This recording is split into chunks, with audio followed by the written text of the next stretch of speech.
subscribe. Good morning guys! Good morning po, good morning, good evening, good afternoon, atong kahit na anumang oras dyan, kung nasaan kayo, sana you're all in good condition. Yan. Sorry. May pasok po tayo ngayon. Today is Friday. TGIF is it? TGIF. Medyo umalis sila David, umuulan. Instead na 3 o'clock yung aking pasok ay ginawang 10 o'clock sana, kaso late na rin ako nagising dahil hindi ako makatulog.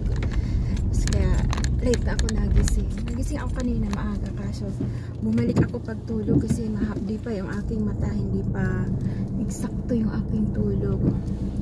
So sabi ko 11 okay lang, pero medyo ano na yung 11, medyo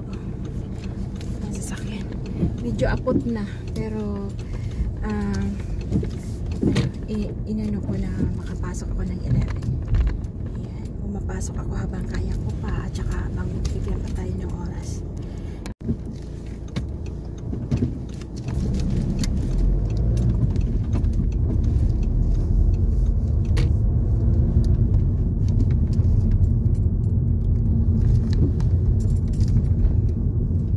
Ayan guys, ang forecast kasi ngayon uulan, pero hindi siya yung malamig na panahon ng uulan.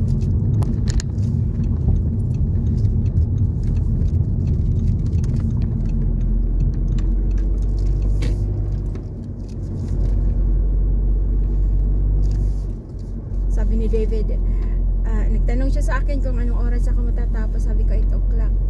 And then sabi niya tama-tama mag-start daw yung football.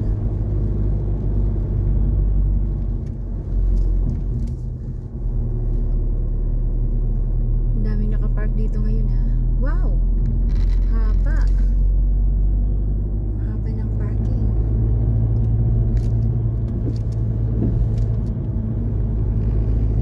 So diretso na lang po tayo. Doon tayo sa roundabout. Mahirap kasi sumingit dyan. Dati nung bago lang ako, kakapasa ko lang ng driving, doon ako lagi sa shortcut ako dyan. Kasi hate na hate ko yung roundabout dati. Nung nagda-driving lesson ako, hate na hate ko talaga yung roundabout. Pero ngayon, love na love ko na siya. Mas maganda kasi sa roundabout kasi basta titingin ka lang ng maigi. Yan. Mag-iingat lang sa pagpapasok. Ganyan. Pag doon kasi sa may parang junction siya. T-junction. Hindi naman siya T-junction. Cross junction. Parang ganyan. Minsan hindi nagbibigay yung iba.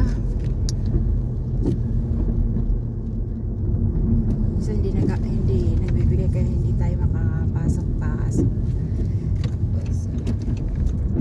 Yan, diretso na tayo kasi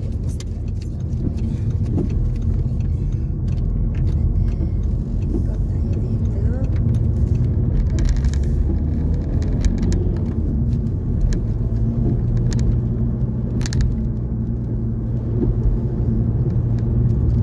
Not sure if time ko ay okay pa. Medyo naalanganin ako magsabi na oo ng alas 11 kasi nagising na ako. Diba pag kagigising lang natin, parang hindi natin alamin sa kung anong gagawin natin. Tulad kahapon, nakaidlip ako, tapos tumawag yung kaibigan ko. Mayroon kasing pagkain na pinakuha na naman. So kinuha ko, tapos sabi niya, nakisuyo siya kung pwede ko siyang una ng milk para hindi na siya lalabas. Sabi ko, sige. Hindi ko na isip na may malapit pa lang tindahan sa amin. Pwede pala akong bumili doon. Siguro dahil kakagising ko lang tapos umuulan. Tapos nagda-drive na ako punta sa kanila. May may shop din na. May tindahan din akong nadaanan. Nag-drive lang ako tapos na alala ko na yung ano, yung nasa unahan na sasakyan, lumiko siya papunta sa shop. Sabi ko, oh no, so too late na nung naalala ko, nakalampas na ako ng ano, ng shop, tapos may mga sumusunod na truck sa likod ko, so hindi na ako nakapili.